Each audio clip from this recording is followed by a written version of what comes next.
I'd like to tell you a very quick little story before we do the last tune, if that's all right, about what Something for Everybody means. If that's okay. Yeah. Thank you. I'd like to see you though, so I can put my glasses back on. Hello, there you are. You're still here. That's so nice. So a long, long time ago, the Friends were going on their first ever bus tour, and it was a really special, really exciting moment. And the first day of that tour, I just sat in the bus and like cried myself into a migraine as we were pulling out of Manhattan, because I could not believe that we had worked so hard to get to this tour. The last like years behind us of James like pretending that he was our booking agent and emailing little venues to be like, my client, Sammy would like to play Bowery Electric this Tuesday at 4 p.m. And anyway, it works. It did work. And now we're the Friends. Anyway, so we have this really big show coming up on this tour, and behind that, right before that show, we had played a great show at the Sinclair, which is a venue in Boston, which was a huge moment for us. And I was doing a little interview ahead of, this is a long story, but I'm doing the best I can. I'm going to lean on this thing. We played the show at the Sinclair. I thought it was a great show, and I was doing this interview before this other big show, and the guy on the other line interviewing me for this publication was kind of a curmudgeon-y older man. And he kind of had he couldn't really figure out what he had seen. He was like, in the middle of the show, Seabass, and this is true, instead of taking his drum solo, he used that time to like stand up and be like, I'm so proud of everyone in my band, can you all just clap? He was just like overcome with how proud he was for the band. That was really sweet. Well, the guy on the other line, I will never forget this, he goes, I mean, come on, how much of that is put on? And I was like, oh, some of us are uncomfortable showing mutual platonic affection to our male friends at shows.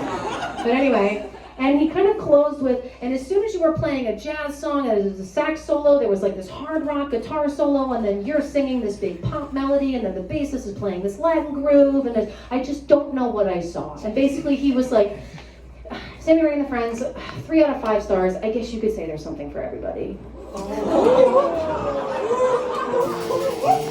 This is a true story. I swear. And so for the next couple of years, when people go, what kind of band are you? What do you do? What do you make? I would say, well, there's something for everybody. And I would say that with a sort of a negative connotation, and I didn't really own that yet. It kind of hurt and stung to say that. And I feel like it maybe made it difficult for our team and for our label to figure out what the hell this band is and how do we market them. And the goal with this band has always just been like the fearless, tireless pursuit of the most authentic self. And that can change every single day, and it ought to change often, right? And this is a project of 7 contributing members who come from all different walks of life, all corners of the planet, all different sort of musical studies and musical influences.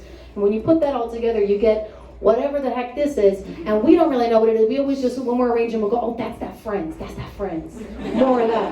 And there's a couple things that hold it together. I'm usually singing lead, lots of hand percussion, gang vocals, and Max and Kellen play the saxophone into oblivion. But other than that, there's a little bit of everything. So as we're getting ready to make this record, I said to our producer, Fernando Lodiero, listen, there's all these songs in front of me. This is what we have that we can potentially make the record out of.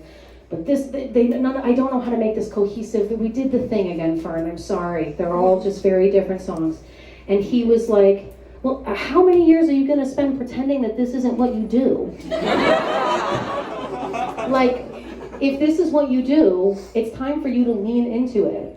And the R&B ballad is going to be like smooth jam R&B, and the love song is going to like break hearts and have all these strings on it, and the hard rock song is going to have like a face melter guitar solo, and we're going to lean into all of these things, and it's going to be cohesive because there's something in there that no one can put their finger on, but it's you guys. And it's going to be a cohesive body of work, I promise. And suddenly, in an instant, like a veil was lifted, I was like, we're going to call it Something for Everybody. And that's my favorite thing ever. And it was the only contender for the name of the record. And I was married to it from quite early on. I was like, it's going to be called Something for Everybody, and it's going to be blue. We're getting away from Friends Hunter Green. It's going to be blue. We're not in our early 20s anymore. It's going to be blue, and it's going to be royal and regal and beautiful. Anyway, so we leaned in really hard. We made a record we're extremely proud of, and it's really exciting now, and I have this light in me when someone, what kind of band are you? What do you do? I said, well, my drummer plays all these like Ecuadorian rhythms, and my sax players come from jazz music, and my keys player comes from like Broadway and pop music, and there's something for everybody, and it feels really good to describe our band that way.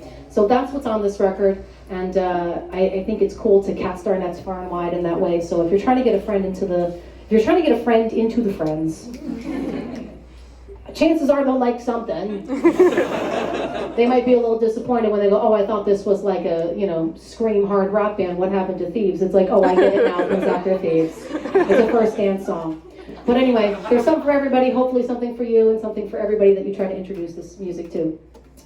So yeah, just thank you for, if you've been here since the beginning, thank you for sticking around. If you're new, thanks for showing up. This project only exists because y'all show up and we get to live this dream that we have all had since we were kids because of your generosity. So this is the Friends. We're just the 7 friends that you see on stage all the time, but this project is called The Friends, and it's because of this community. So thank you. And with that, thank you. With that, I would like to play